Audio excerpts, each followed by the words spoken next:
So hello mga kabakyard, welcome po ngayon dito sa ating channel mga kabakyard, no? Ngayong araw mga kabakyard ay bibigyan ko lang ng maintenance na vitamin yung aking mga alagang manok mga kabakyard, no?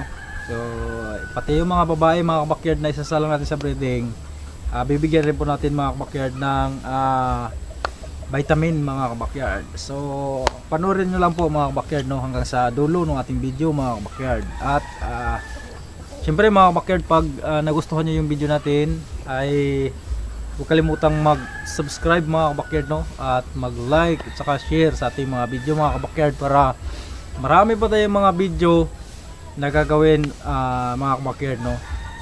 So let's go mga kabakyard. So bahala na po kayo mga kabakyard kung ano yung hiyang sa inyo na vitamin mga kabakyard. Pagka na-maintenance natin na maganda yung ating manok, sigurado yan na hindi rin tayo papahiya sa araw ng exam nila mga kabakyard.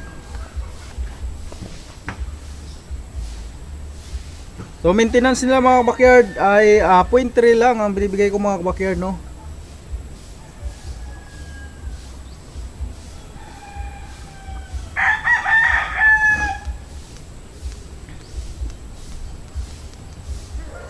Pinapataas ko muna yung hangin mga kabakyard para masigurado natin wala talagang hangin nasasama. Tapos babalik lang natin.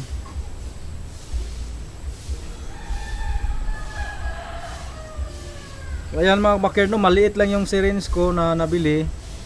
0.9 ang nilagay ko mga kabakyard, good for 3 heads mga kabakyard, no.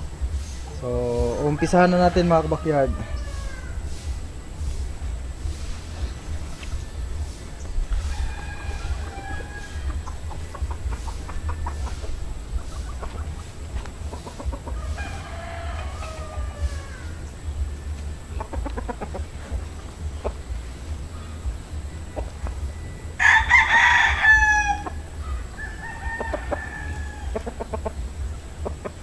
So ito mga kabakyard yung una kong bibigyan, yung aking Tasmanian sweater mga kabakyard. Ayan, bigyan natin siya ng 0.3.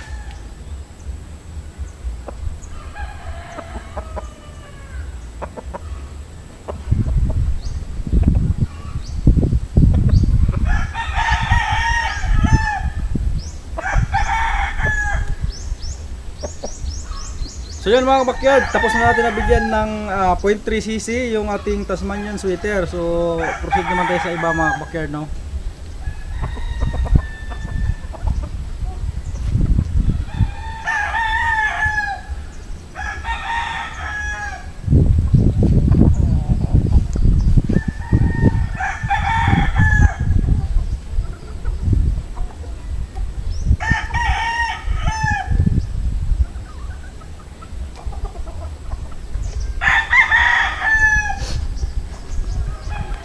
Ito naman kabakyard, medyo kulang pa siya sa katawan. Bibigyan din natin mga kabakyard, no.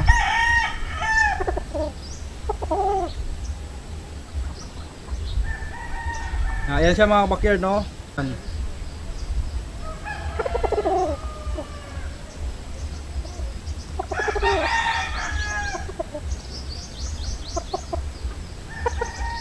Mga kabakyard, bigyan na natin siya ng 0.3 cc. Sa Pitso po tayo mga kabakyard nagbibigay, no, ng injectable vitamins.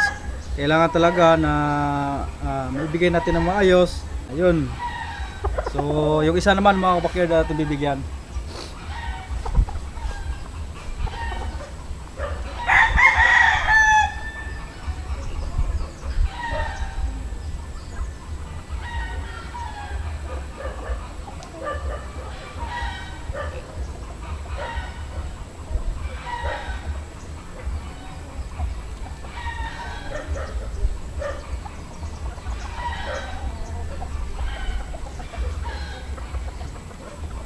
So hindi rin talaga basta-basta mga kabakyard mag-alaga ng mga manok mga kabakyard, no. So kailangan na maintenance natin sila ng maganda para naman maganda rin ang magiging resulta ng ating mga alaga mga kabakyard, no.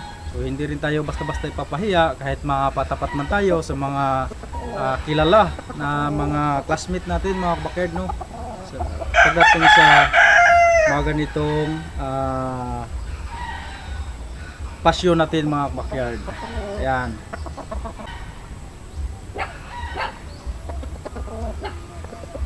So yan siya mga backyard oh. Ayan.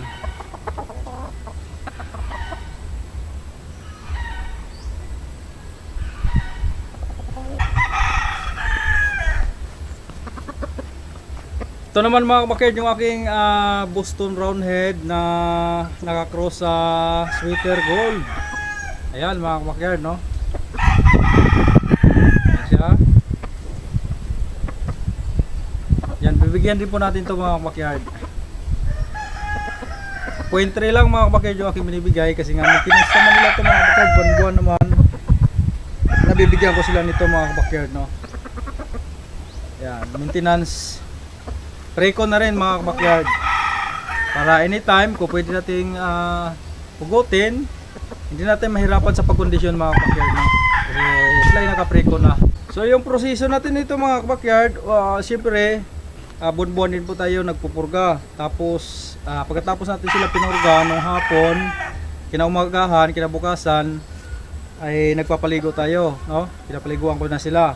Tapos kinabukasan naman mga backyard, pagdating ng hapon, binibigyan ko na sila ng injectable vitamin. Pero ngayon mga backyard, dahil makulimlim at medyo na ambon-ambon, malamig ang panahon, kahit umaga mga backyard, nagbibigay ako kasi malamig naman ang panahon. Ayan.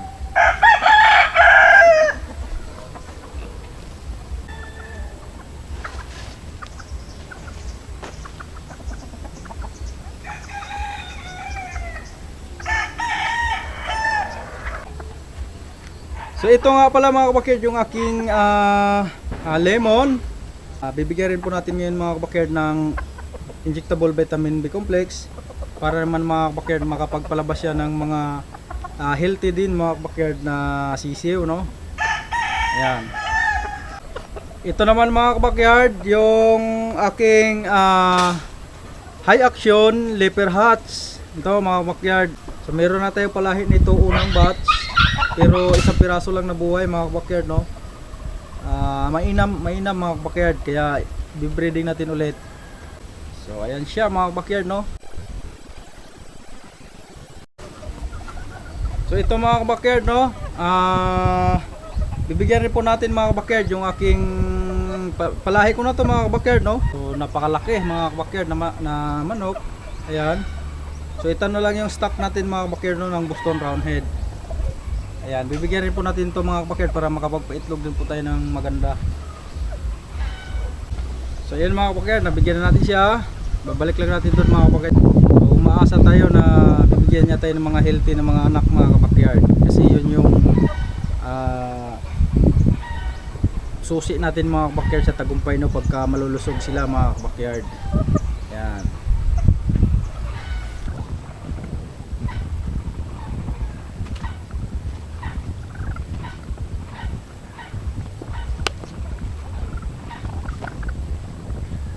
So ito naman mga kabakerd, yung ating susunod na bibigyan. Bibigyan rin po natin ito mga kabakerd ng 0.3. So ayan mga kabakerd, nabigyan na natin siya. Babalik lang natin mga kabakerd. So ito yung last na bibigyan natin mga kabakerd. Ayun, tapos na tayo magbigay mga kabakerd no, kasi yung dalawa doon ay tapos na natin nabigyan yon. No, kaninang umaga sila yung pinakaunang nabigyan natin bago sinunod lang natin itong mga kapatid. So yun lang mga kabakerd no, nagpapasalamat pa rin ako sa suporta ninyo sa ating channel no.